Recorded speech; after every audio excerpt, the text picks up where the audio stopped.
Press மீட்டெல்லாம் கம்மியாக வந்திருக்கிறாங்க அப்படியெல்லாம் சொன்னார். ஆனால் நான் அவர்கிட்ட இன்னும் ₹1 கூட நான் கவர் வாங்கவே இல்லை. அவரே தான் கவர் கொடுக்குறாரு.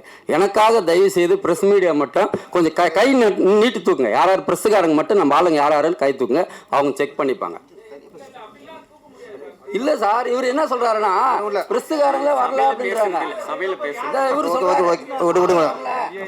ஓகே இது வந்து வேற மாதிரி நிகழ்ச்சி.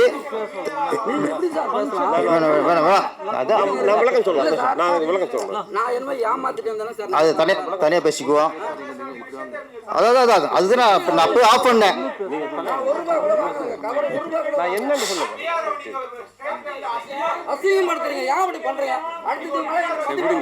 சரி, ஓகே. நான் என்ன சொன்னேன்னா, நான் இங்கே இத்தனை பேருக்கும் கடிதம் அனுப்பினேன். 80க்கும் மேற்பட்ட மீடியா வருது. சரியா?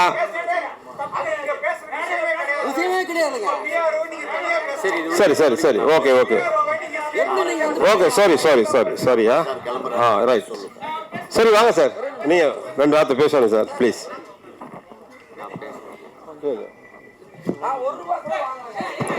எல்லாருக்கும் வணக்கம். கொஞ்சம் பொறுங்க. இப்படி கொஞ்சம் பொறுங்க. நான் பேசுறது கேட்டீங்கன்னா உங்களுக்கு நிறைய பாயிண்ட்ஸ் கிடைக்கும். கொஞ்சம் பொறுமையாக இருப்போம் சார்.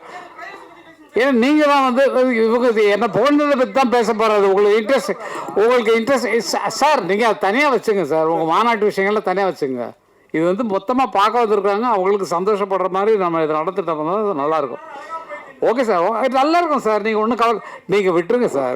சின்ன சின்ன குற்றங்கள் வரும், அதை அதை மன்னிக்கிறவன் தான் மனுஷன். புரிஞ்சுக்கலாம்? இல்லை, நான் சொல்கிறது என்னென்னா, குற்றங்கள் இல்லாமல் யாருமே எந்த மனுஷனுமே கிடையாது. வெளியில் நல்ல மாதிரி ஆக்ட் பண்ணுறோம். நம்ம நல்லவனான்னு யோசிச்சு பாருங்க. உள்ள இல்லை, அது மாதிரி தான் நல்ல மாதிரி நடிச்சிட்டு இருக்கோம். உள்ள எவ்வளோ அழுக்கு இருக்குது, அசிங்கம் இருக்குது. அதெல்லாம் சொல்கிறேன். நான் வெளில நல்ல ஆள் அப்படி சைடில் இருக்க நல்லா இருக்கக்கூடாது, அதெல்லாம் சொல்கிறதில்ல, பார்க்குறதில்ல. அது மாதிரி நினச்சிங்க. லைஃப்பை என்ஜாய் பண்ணுங்க சார். கோவத்தில் உங்கள் இதை வேஸ்ட் பண்ணிக்காதீங்க. என்ன மாதிரி இருக்கு. எனக்கு எதுவுமே விட்டாது. இன்றைக்கி மத்தியானம் அண்ணன்ட்டு பேசி பெங்களூரில் இருந்தார்.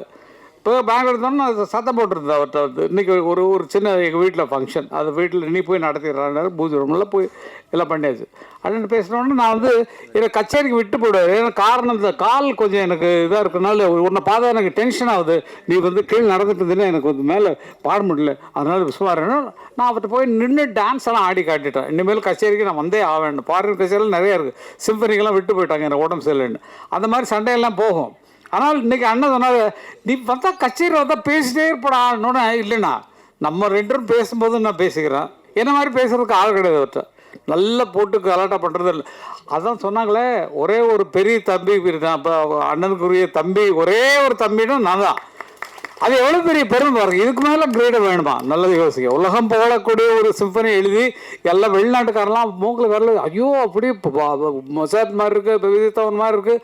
அதே லிஸ்ட்டில் நீங்கள் வந்திருக்கீங்களே சொல்லி கேட்கும்போது எங்களுக்கெல்லாம் எவ்வளோ சந்தோஷம். உலக புகழ்பெற்ற சிம்பனின்னா உங்களுக்கு புரியாது. அதில் ரசிக்கிறவங்களுக்கு தனி மைண்ட் வேணும். அது மாதிரி நமக்கு போட்டோ அடித்தா போடுச்சு. தன்னா தர நன்னா தன்னா நன்னா தேர நன்னா தன்னா நன்னா தன்னா இது நமக்கு புரியும். அந்த மீனிங் தெரிஞ்சு அந்த மியூசிக் ரசிச்சா தான் ரசிக்க முடியும். எதுக்குன்னா நீங்கள்லாம் தயாராகணும். கேட்டிங்கன்னா நல்லா தூக்கம் வரும். அது என்னமோ எங்கேயோ கொண்டு போகும். அந்த மாதிரி ஒரு மியூசிக்கில் உலக புகழ் பெறணும், நம்மளுடைய பேர் வந்து உலகத்தில் பேர் பெறணுன்ட்டு இப்போ எல்லா நாட்டிலையும் அவருடைய சிம்பனி அரேஞ்ச் பண்ணிருக்காங்க. ஜெர்மனில், டெல்லியில் வந்து நடக்க போகுது. இங்கே வந்து June 2 பண்ண போகிறாங்க. அப்படிப்பட்ட அண்ணனும் நானும் ஒரே வயிற்றில், அம்மா வயிற்றில் பிறந்திருக்கோங்கிறது பெரிய பெரிய பாக்கியம். வந்தால் இதுக்கு மேலே பட்டம் தேவையில்லை சார். எல்லாம் அவர் கொடுத்தது தான், அண்ணன் கொடுத்தது தான். ஃபஸ்ட்டு ஓப்பனிங்கில் ஒரு சிக்கை கொடுத்து கோழி கூதுன்னு ஒரு படம் நீ வந்து டைரக்ட் பண்ணு அப்படின்னு சொன்னாங்க. நான் யார்ட்டையும் அசிஸ்டண்ட்டாகவே இல்லை. படங்கள் பார்த்துருக்கோம். ரெக்கார்டிங் போகும்போது அது எப்படி எடுக்கிறாங்க, அது எங்கே க்ளோஸ்அப் போடுறாங்க, எங்கே ட்ராலி போடுறாங்க, எங்கே வந்து ட்ரெயினில் போகுது, எல்லாத்தையும் நோட் பண்ணியாச்சு. இது மட்டும்தான் காப்பி அடிச்சனே தவிர யார்கிட்டையும் வேலை செய்யவே இல்லை. எப்படி எடுக்க போகிறாங்கன்னா கதை சொல்லிடுறாங்க. எங்கள் அண்ணன் பாஸ்கருக்கு கதை சொல்கிறாங்க. கதை இன்னும் வரல, நான் யோசிச்சுட்டு இருக்கேண்ணா அப்படி சொல்லி பேசி இப்படி தான் கரெக்டாக போகும். அந்த படத்துடைய தீம் பார்த்தீங்கன்னா ஒரு பழைய படத்துடைய தீம், அதை வச்சு தான் டெவலப் பண்ணணும். அதெல்லாம் சொல்லக்கூடாது, ரகசியமெல்லாம் சொல்ல. என்ன புத்திசாலித்தனமாக படம் எடுத்திருக்காப்பா கோழி கூது அப்படி அந்த மாதிரி. கரகாட்டக்காரன் சூப்பர். நீங்கள் பார்த்து ரிச்சத்தில் நம்ம அவள் தான் கரகாட்டக்காரன். அவங்க 2 பேரும் டான்ஸர் வச்சாங்க, நான் ஒரு நாதஸ்வரமும் ஒரு நாட்டிய காரியம் வச்சாங்க. நான் 2 பேரும் நாதஸ்வரம் நாட்டிய ஃபோக் டான்ஸில் உள்ளவங்க அப்படின்னு சொல்லி தான் அந்த படத்தை எடுத்தோம். எனக்கு அங்கே சோடாக்காரனை தெரியும், நான் வரேன் அப்படின்னு சொல்லுவாங்க இல்லைங்களா. இப்போ பாலையா சொன்ன சில வேலைக்கு தான் ஊரு விட்டு ஊரு வந்து காதல் கீதல் பண்ணாதீங்க, பேரு கெட்டு போச்சுதுன்னா நம்ம பொழப்பு என்னாகுங்க, விட்டுடு தம்பி. இது அவங்க போட்ட வேண்டிய பாட்டை நாங்கள் போட்டோம். பாலையா கூட போனதில்ல, சிவாஜி கூட என்னப்பா ஏப்பா எங்கப்பா வந்திருக்க நீ, அந்த இடத்துல அவர் பாடிருக்க வேண்டிய பாட்டு அந்த இடத்துல பாட்டு வச்சிட்டோம். அது மாதிரி முன்னோர்கள் நமக்கு பெரியவங்களாக இருக்கிறதுனால அவங்கள ஃபாலோ பண்ணாலே நமக்கு நல்ல பேர் வரும்.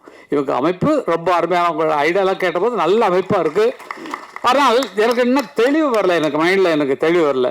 ஓஹோ, இவங்கள்ட்ட சேர்ந்தோம்னா நமக்கு ஆஃப் டிக்கெட்டில் நமக்கு படம் கிடைக்குது, நம்ம டிக்கெட்டில் பாதி தான், ஐயோ பரவாயில்லையே அப்படின்னு சொல்லி நினைக்கணுமா, இல்லை கஷ்டப்படுற இது அருமையான பாயிண்ட்டை சொன்னார் உதயகுமார் சார். நம்ம டைரக்டர் யூனியனில் தலைவர், இவர் செக்ரட்டரி பேரரசு. முதல்ல தயாராக இருக்கக்கூடிய டைரக்டர்ஸு புதுசாக கற்றுக்கிறவங்களை கொண்டு வந்து விடாமல் தயாரிப்பில் இருந்து அவன் உயிரை வச்சுக்கிட்டு ஒரு கதையை வச்சுட்டு உட்காந்துருக்காங்க. யாராவது ப்ரொடியூசர் கிடைக்க மாட்டேன்னாரா, எனக்கு கிடைச்சா நல்லா இருக்குமே அப்படின்னு சொல்லி உட்காந்துருக்காங்க. எல்லோரும் யூனியனில் உட்காந்துருக்காங்க. அந்த மாதிரி ஆட்கள் நீங்கள் சொல்லுங்கள் சார், நாங்கள் அதை போடுறோம் சார் அப்படின்னு இவங்கள்ட்ட கேட்டிங்கன்னா சொல்லுவாங்க. நீங்கள் அதை எடுத்து பண்ணிங்கன்னா உங்கள் படம் சக்ஸஸோ சக்ஸஸ், வேறு அதுக்கு மேலே வழியே கிடையாது. நான் நிஜமாக என்ன நினச்சேன்னா, மாநாடுன்னு போட்டிருக்காங்க, இவர் வேறு நல்லா பேசிகிட்டு இருக்காரு, கேன்வாஸ் பண்ணுறது. இன்னும் எவ்வளோ டிக்கெட், 200 ரூபாயா 200 ருபீஸா மெம்பர்ஷிப்லாம் போடுறாங்க. ஒருவேளை இவர் நம்மளெல்லாம் வச்சு ஒரு அரசியல் கட்சி ஆரம்பிக்கிறாரோ, அது அந்த மாதிரி திரட்டுறாரா அப்படிங்கிற மாதிரி எனக்கு மனசில் போணுச்சு. அதுதான் பேரண்ட்ஸ்கிட்ட கேட்டுக்கிட்டு இருந்தேன். என்னன்னா 2 பேரும் அந்த கோபத்தில் தான் இருந்தோம். ஆனால் இது ஒரு நல்ல அமைப்பில் அமைஞ்சால் ரொம்ப நல்லாயிருக்கும். அப்புறம் நான் ஒரு சின்ன விஷயமா தான் சொல்லணும். எல்லாம் என்னை பாராட்டி போல்டு தள்ளிட்டாங்க. பொன்மான தேடி நானும் பூவோட வந்தேன், நான் வந்த நேரம் அந்த மானங்க இல்லை, அந்த மான் போன மாயம் என்ன ஏன் ராசாத்தின்ற பாட்டு போட்டோம். இது கலைமணி ரைட்டர் ஃபஸ்ட்டு டைரக்ட் பண்ணுற படம் எங்கள் ஊர் ராசாத்திங்கிற படம். நான் மியூசிக்கு. அவர் சொன்னது என்னன்னா, இந்த இடத்துல காதலனும் காதலையும் பிரிஞ்சிருக்கிறாங்க, இந்த பாட்டுக்கு பாட்டு எடுத்து பாட்டில் அந்த மாதிரி நல்லா பாட்டுக்கு பாட்டு எடுத்துன்னு இந்த பாட்டை சரியாக கவனிக்க. பாட்டுக்கு பாட்டு எடுத்தான் தன்னானா எதுனா பாட்டுக்கு பாட்டு எடுத்து மற்றெல்லாம் கட் பண்ணிட்டான், ஆரம்பத்தை பிடிச்சிட்டான். தானன்னா பாட்டுக்கு பாட்டு எடுத்து வந்துச்சுன்னா நான் பாடுவதை கேட்டாயோ, அதை கட் பண்ணிட்டு லாஸ்ட்டை தூக்கி போட்டான். எங்கள் ஒரு ராசத்தில் நீங்கள் கேட்குறப்பட்டது. அது மாதிரி எது ஆதாரம் இல்லாமல் நம்மளால் ஒன்றும் பண்ண முடியாது. இன்னொரு பாட்டு அருமையாக சொன்னீங்க, நீலவான ஓடையில் நீந்துகின்ற வெண்ணிலா. இது பாலாஜிட்ட நான் மியூசிக் பண்ணுறதுக்கு அவ்வளவு, ஏன்னா ஒரு டப்பிங் படம் வாங்கிட்டாங்க, ஆல்ரெடி சாங்ஸோடு சேர்த்து வாங்கிட்டாங்க. வேற ஒரு மியூசிக் டைரக்டர் பண்ண தெலுங்கு படம் பிரேமாபிஷேகம்னு ஒரு படம், தெலுங்கு படத்தை அப்படியே ரைட்ஸ் வாங்கிட்டாங்க. அந்த சாங்ஸை மட்டும் நீங்கள் வாய்ஸ் மிக்ஸ் பண்ணி கொடுத்தா போகிறோன்னு என்ன தான் கூப்பிட்டாங்க. ஆனால் அவருக்கு நீங்கள் அப்படி என்ன இறக்கிடாதீங்க, டப்பிங் படத்து மியூசிக் டைரக்டர் மாதிரி. நீங்கள் எவ்வளோ தான் சொல்லுங்கள், ஒரு பாட்டுக்கு 100 பாட்டு நான் போட்டு காட்டுறேன், என்னோடய டியூன்ஸ்லாம் கேளுங்க சொல்லிட்டு அப்படி போட்டது. இது ஒன்றும் பெரிய விஷயமே இல்லை. நீலவான ஓடையில் என்ன பாட்டுன்னு சொன்னால், வசந்த கால கோலங்கள் வானில் விழுந்த கோடுகள் கலைந்திடும் கனவுகள் கண்ணீர் சிந்தும் நினைவுகள் நீலவான ஓடையில் நீ. இந்த 2 பாட்டுக்கு மூலம் எது தெரியுங்களா? என் சிந்தை நோயும் தீருமா. உங்களுக்கு கேட்டிருப்பீங்க இந்த பாட்டை. இது அந்த காலத்தில் வந்த பாட்டு. அந்த பாட்டை ஃபாலோ பண்ணி தான் இந்த அண்ணா அந்த பாட்டு போட்டாங்க, வசந்த கால கோலங்கள். அவரை பார்த்து நான் காப்பி அடிச்சோம். பரம்பரையாக எங்களுக்கு அந்த இசை சொத்துல இருந்து காப்பி அடிச்சோமே தவிர இது காப்பின்னு நான் சொல்கிற வரைக்கும் உங்களுக்கு தெரியாது. காப்பின்னு நான் அவங்கள ஃபாலோ பண்ணுறது தான். ஒரு ஆள் மாதிரி நடிக்கிறோன்னு சொன்னால், இப்போ பாரதி ராஜா ஆன மாதிரி நான் ட்ரெஸ் பண்ணிருக்கேன் பாருங்க பாருங்க. அதுதான் நமக்கு முன்னோர்கள் என்ன பண்ணாங்களோ அதை நம்ம பண்ணிக்கணும். வயசாக நம்ம இளமையாகிறதுக்கு என்ன ட்ரை பண்ணணுமோ அது பண்ணணும். மியூசிக் பண்ணுறது ஒன்றும் பெரிய விஷயம் கிடையாது. படத்தில் காப்பி அடிச்சதை சொல்லிட்டேன், கரகாட்டக்காரன் எப்படி எடுத்தோன்னு பாட்டுகள்லேயும் அதே மாதிரி தான். எது தேவையில்லை சார் புதுசாக நம்ம வந்து உருவாக்குறதுக்கு. ஆல்ரெடி இருக்கிறதவே நம்ம புதுப்பிச்சு இந்த காலத்துக்கு தகுந்த மாதிரி புதுப்பிச்சு அப்படின்னாலே போகிறோம். மறுபடியும் அது மறுபடியும் என்ன இப்போ நிறைய பாடுறாங்க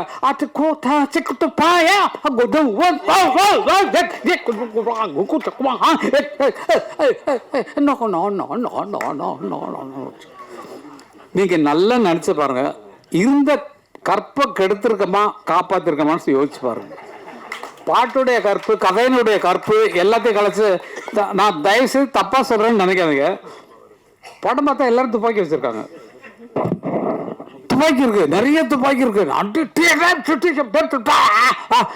எங்க நான் படம் ஃபுல்லாக பார்த்தா தான் என்னால் சொல்ல முடியும். காரணம் என்னன்னா நல்லா இருக்கு, நல்ல ஒரு புதிய குழு உருவாக்கியிருக்கீங்க. கதையெல்லாம் பார்க்குறோம். கதையெல்லாம் பார்த்தா இப்போ வர்ற கலாச்சாரங்கள் எல்லாமே வன்முறைகளை முன்னால் வச்சு வருது. நீங்கள் அதெல்லாம் நல்லா கவனிக்கணும். பெரிய ஹீரோவாக இருக்கட்டும், கமலே இறங்கிட்டார், நல்ல நடிகர். விக்ரம் படம் பாருங்க, எத்தனை ஃபைட்டு, துப்பாக்கி எவ்வளவு துப்பாக்கி வெரைட்டியே காட்டுறாரு. எந்த வருஷத்து துப்பாக்கி, இந்த வருஷத்து துப்பாக்கி, இனி வரப்போகிற அட்வான்ஸ் துப்பாக்கின்னு இந்த கல்ச்சருக்கு தகுந்த மாதிரி மாறிட்டார் கமல்ஹாசன். அப்போது ஜனங்கள்கிட்ட நல்ல கதையை கொண்டு போய் சேர்க்கறதுக்கும் நல்ல நடிப்புக்கான கதைகள் இதை தேர்ந்தெடுப்பதுக்கும் குறைஞ்சி போச்சு.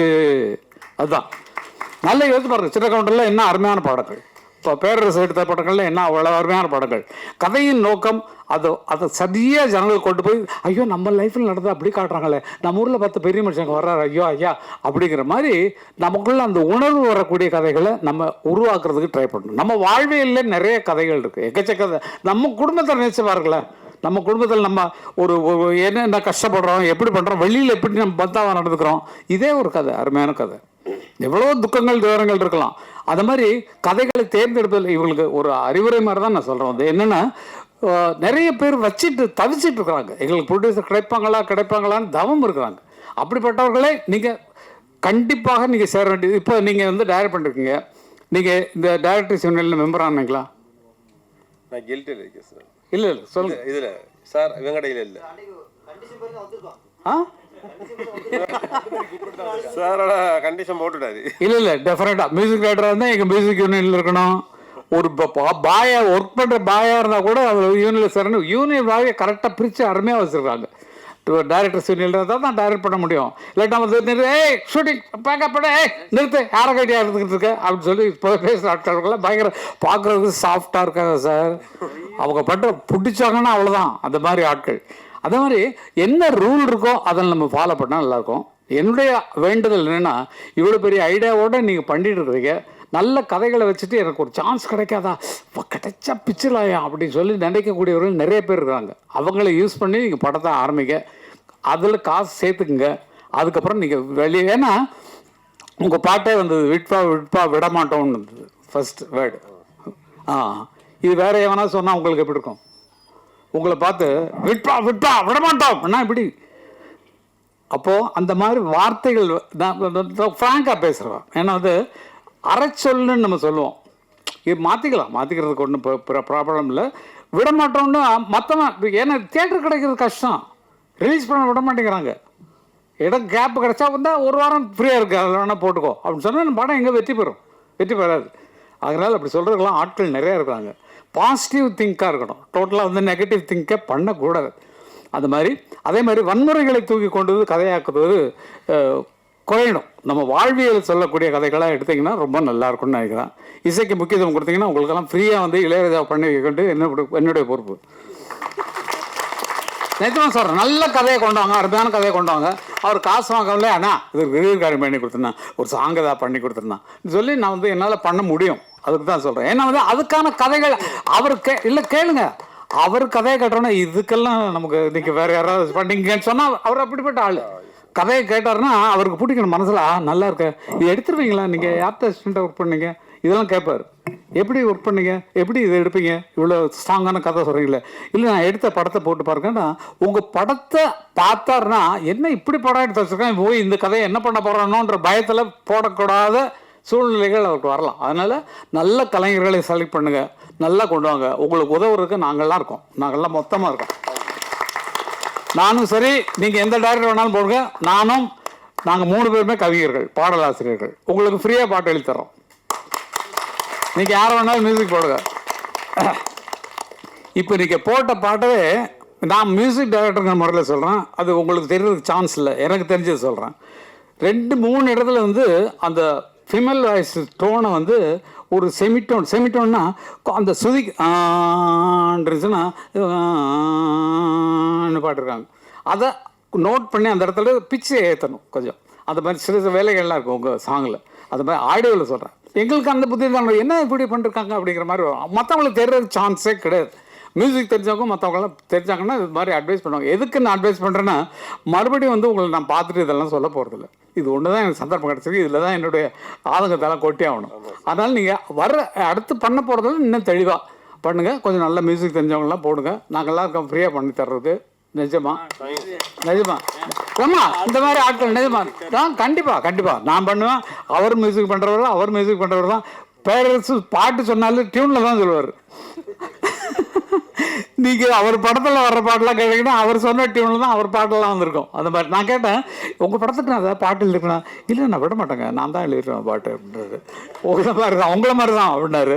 நான் முதல்ல எல்லாத்தையும் வச்சு எழுதினேன். இவர் ஆர்வி உதயகுமார் படங்கள்லேயே நான் பாட்டு எழுதுறேன். முக்கிய மூக்கா முட்டையுள்ள கேக்கா பாக்கியது வைக்காம சேர்த்து வீடு ஷோக்கா கொண்ட மூடி காக்கா கண்ணு கொட்ட பாக்கா கண்ட உடனாவான கன்னி பையன் வைக்கா, இது மலையாள கப்பக்கிழங்கா இல்ல மயிலாப்பூர் வத்த குழம்பா இல்ல பம்பாயி பூரி கிழங்கா நம்ம பட்டிக்காட்டு கோழி குழம்பா பறிக்காத கத்திரிக்கா, அந்த மாதிரி பாட்டு படப்படன்னு வந்துடும். இவருக்கு கொஞ்சம் நல்லா இருக்கும்ப்பா, கமர்ஷியலாக நல்லா இருக்கும்ப்பான்னு சொல்லிட்டு அது மாதிரிலாம் பண்ணிய விஷயங்கள் உண்டு. நல்ல ஜெயிச்ச குழு நாங்கள்லாம், மற்றவங்களை வழிவிட்டு உட்காந்துருக்கோம். இப்போ எழுதுனா ஃபுல் சாங்கும் நாங்கள் தான் எழுதிட்டு தெரியணும்.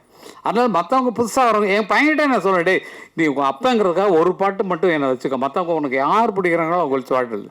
இப்போ அவங்க படத்தில் கோட்டில் ஒரு பாட்டு என்ன, ஸ்விங்கி சச்சு வச்சு அதை அந்த மாதிரி மூக்க ராக்கு ராமாயிங்கிற மாதிரி வெஸ்டர்னில் போட்டான், அவ்வளோதான்.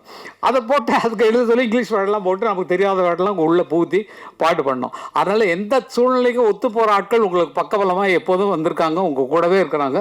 எந்த நேரமே இவங்களை அழைக்கலாம். ஒரு கதை ரெடி பண்ணிங்கன்னா இந்த மாதிரி ஆளுக்கு கதை ரெடி பண்ணிருக்கோம், அந்த கதையை கேட்டு ஏதாவது சேஞ்சஸ் இருந்தால் சொல்லுங்கன்னா அதுக்கு கூட நாங்கள் ரெடி.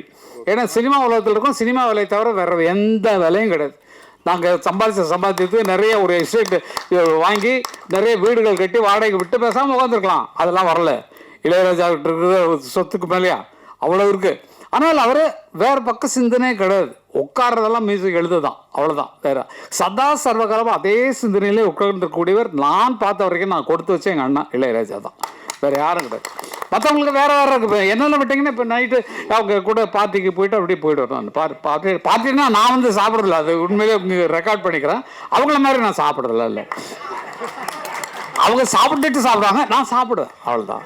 அது மாதிரி இல்லை எல்லாருமே இவங்களை பண்ணிட்டு சொல்ல சினிமாவில் எல்லாம் அது ஒரு ரிலாக்ஸு, ஃப்ரெண்ட்ஸோடு சேர்ந்தோமா ஜாலியாக இருந்தோமா, அது போட்டோன்னு மனசு இருக்கிறதெல்லாம் கொட்டும், அதான் கொண்டு வெளியே நீங்கள் தான் ஆயிடுங்க. 2 மாச்சான் இன்னொன்று சொல்கிறியா, எனக்கு ஒன்று சொல்கிறியா, இன்னும் ஒன்று கொடுத்துடலாமேடா, இன்னொன்று இல்லைடா இவன் ஃபுல்லாக விட்டுட்டு இதுக்கு மேலாம் அடிச்சிருக்கேன்டா முக்கால் சும்மாரா நான் இருக்கிற கஷ்டத்துக்கு சொல்லுடாரு அதுக்கு ஆளாதுடா நீ ஒரு ஆளுதல் சொல்லி ஆறுதல் சொல்கிற மாதிரி ஆயிடுவோம் நம்ம. அது கூட ஒத்து பண்ணணும். நல்லவைகளை நினைவுகள் நல்லதே நடக்கும். நீங்கள் எடுத்துருக்க முயற்சி ரொம்ப அருமையான முயற்சி. அந்த வெற்றி பெற எங்கள் அத்தனை பேர் சார், எங்கள் பின்னால் இருக்கக்கூடிய அத்தனை படைகளும் உங்களுக்கு உதவ தயாராக இருக்கிறோம் என்று சொல்லிக்கொண்டு உங்கள்கிட்ட விடைபெறுவேன். நான் போக வேண்டியது 2 மணி நேரம் ட்ராவல்.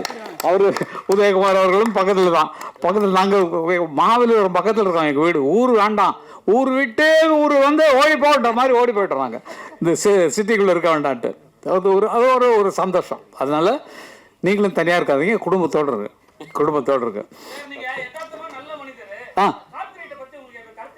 Copyright correct sir. ஏன்னா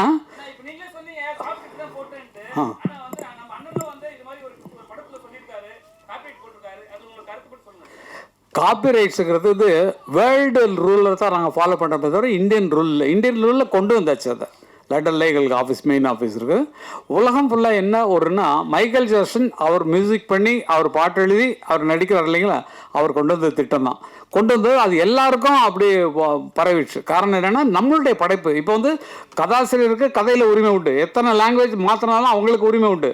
பாட்டுக்கும் அவங்களுக்கும் சம்மந்தம் இல்லை. ஏன்னா தனி கிரியேஷன், தனி உங்கள் பாட்டை படத்துக்கு ஒட்டாமல் ஒரு மியூசிக் டைரக்டர் போட்டு நீங்கள் வந்து அவங்கள்ட்ட பாட்டு வாங்குறீங்க. உங்கள் படத்துக்கே போட்ட ஸ்பெஷல் சாங்கு, அதுக்கு பாட்டு எழுதுனது ஒருத்தர், அவருக்கு 2 பேர் தான் க்ரியேட் பண்ணுறவங்க. அதுக்கப்புறம் தான் அடுத்த கூலிக்காரங்களாக வர்றது பிளேபேக் சிங்கர்ஸ் வருவாங்க. அவங்களுக்கு பணம் கொடுக்குறோம், அவங்க வந்து பாடுறாங்க. முதல்ல இருந்த எங்களுக்கு சரஸ்வதி ஸ்டோர்ஸில் உள்ள கான்ட்ராக்ட் இருந்தோம், எங்களுக்கு தெரியாது. அவங்க வந்து பூஜை அன்னைக்கு வந்து ஒரு 10,000 ரூபா அட்வான்ஸ் கொடுப்பாங்க. இன்னைக்கு வரைக்கும் தெரியாது. எங்கள் அன்னக்கிளி படம் அவ்வளவு சேலாக இருக்குது, பத்திரகாளிலாம் அவ்வளவு சேலாக இருக்குது. அந்த ரெக்கார்டுக்கு 1 பைசா எங்களுக்கு வரல.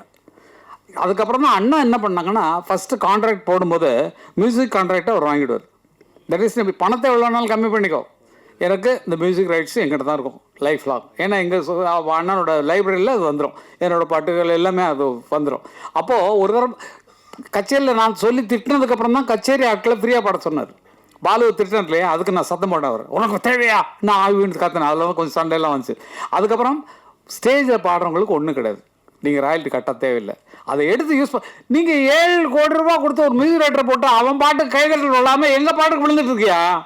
நீ பொட்டு வச்ச தங்க கோடம் ஊருக்கு நீ மகுடம் போட்டோம்.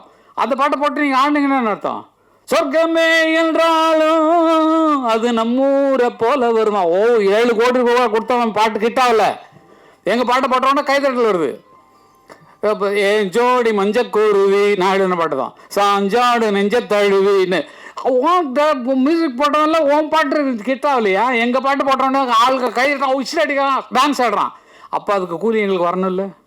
எங்கள் பேர் போடாமல் தானே எங்கள் மியூசிக் டைரக்டருக்கு பணம் கொடுத்து அவ்வளோ கொடுத்து அவங்கள்ட்ட வாங்க முடியாது தானே எங்கள் பாட்டு போடுறீங்க. அப்போ எங்களுக்கு அதில் பங்கு உண்டு இல்லை? எங்களுக்கு கொடுத்துருக்கணும் இல்லை? எங்கள்கிட்ட பெர்மிஷன் வாங்க, பெர்மிஷன் கேட்டால் ஃப்ரீ அண்ணன் கொடுத்துருவார். இப்போ கேட்காம போடுறதுனா அவருக்கு கோவம் வர்றது காரணம். எங்கிட்ட கேட்கல, எங்கிட்ட பெர்மிஷன் வாங்கலை அப்படின்னு சொல்லி சண்டை போடுறது காரணம் பணத்தை ஆசை இல்லை சார், கொட்டி கிடக்கு சார். பல பேர் நினைக்கிறீங்க. ஆனால் வந்து இந்த ரூலுங்கிறது விதிப்படி நம்ம போயே ஆகணும்.